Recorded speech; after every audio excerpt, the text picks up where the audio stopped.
Et la revue de presse, c'est avec David Abiker, Nikos. Et j'ai cherché des journaux ce matin dans la rédaction d'Europe 1. J'ai mendié à l'accueil et je n'ai rien trouvé. Alors je ne sais pas comment vous avez fait, mais vous avez bel et bien une revue de presse ce matin. David Abiker, bonjour. Bonjour Nikos, bonjour à tous, bonjour Céline. Bonjour. Bah oui Nikos, ce matin il y a un paradoxe quand même. Alors que les éditeurs de presse ont obtenu hier l'adoption d'une directive sur le droit d'auteur pour que les géants du net rétribuent mieux les producteurs d'informations, c'est-à-dire les fabricants de journaux, eh bien il n'y a pas de journaux ce matin dans les kiosques en raison d'un appel à la grève lancé par la CGT du livre. Allez. Eh oui, mais chacun fait son lobbying pour ne pas mourir. Oui. Les éditeurs pour pas subir le nouveau monde des géants du net qui captent les recettes publicitaires de la presse largement diffusées sur Internet, heureusement.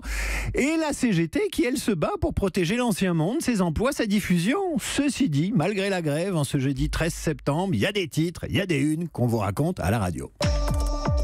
Les unes de la presse ce matin, c'est d'abord le plan pauvreté du président David. On n'y échappe pas, vous en avez largement parlé ce matin. Le titre le plus provocateur, on le doit à la Dépêche du Midi. Macron, président des pauvres, s'interroge le quotidien. Et Jean-Claude Souléry, dans son édito, répond à la question. Macron ne va pas devenir en un tour de main le président des pauvres. Mais le chef de l'État est parfaitement dans son rôle, dans ce combat contre la pauvreté, car c'est à l'État de redistribuer les richesses. À la une du Parisien aujourd'hui en France, pas de politique, juste un budget et un défi.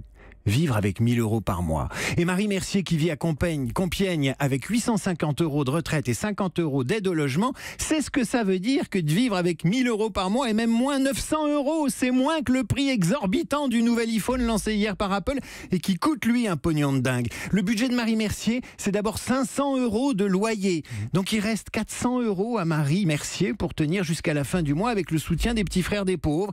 Alors quand elle va chez le boucher et qu'elle regarde un morceau de veau, eh bien le boucher lui répond: le veau, mais Marie, c'est trop cher pour vous.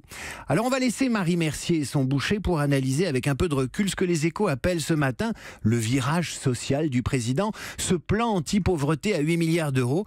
Une révolution, selon l'Élysée, car il entend réduire les inégalités de destin et s'en prend au déterminisme social pour en finir avec ce que la Voix du Nord appelle la fatalité de la pauvreté.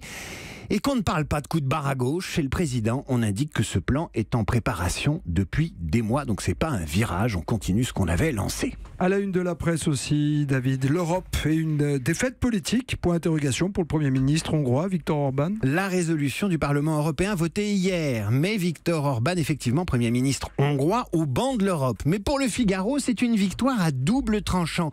Car à force de pointer du doigt les Orban et les Salvini qui ont été élus démocratiquement par le peuple, eh bien on nourrit ce ressentiment contre les élites européennes, même si la Hongrie d'Orban a été sanctionnée symboliquement hier parce qu'elle bafoue les valeurs de l'Europe dans la presse, la justice contre les minorités et contre les migrants. Et les migrants, il en est question dans un rapport de l'Institut national d'études démographiques dont Le Monde annonce qu'il va décevoir les partisans de la fameuse théorie du grand remplacement. L'étude de l'INED invalide totalement la thèse d'une invasion de l'Europe par la population d'Afrique à l'horizon 2050. C'était l'an dernier, souvenez-vous, un livre du journaliste Stephen Smith prédisait que le vieux continent comptera dans 30 ans 150 à 200 millions d'Afro-Européens.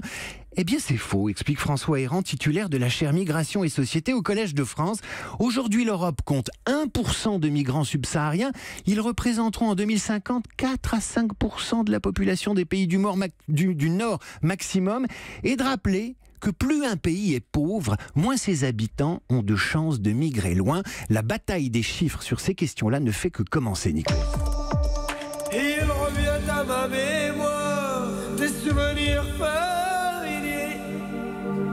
et il revient à ma mémoire. Rachid Taha est mort hier, mais c'est plus qu'un chanteur qui nous a quittés. Lui dont la famille a migré en France dans les années 60 à Lyon, nous rappelle ce matin Le Progrès. Rachid Taha, c'est le Carbone 14 d'une époque. Il fonde Carte de séjour en 1980, participe à la marche des Beurs en 83. C'est en 1986 qu'il reprend Douce France, créée par Traîné en 43 dans une France occupée, nous rappelle Libération. Une reprise qui fit presque autant scandale que la Marseillaise de Gainsbourg, car à l'époque, vous vous souvenez Nikos, à l'époque, on demandait pas aux jeunes beurs de chanter la France et la Marseillaise. 12 France par Rachid Taha, les fachos en bouffèrent leur béret, se souvient le Midi Libre, et Mitterrand en fit la bande-son de sa réélection en 88. C'était il y a 30 ans et on a ce matin l'impression sans doute un peu fausse que la France était plus douce qu'aujourd'hui. Non, c'était pas mieux avant, mais sans Rachid Taha, ce sera moins bien.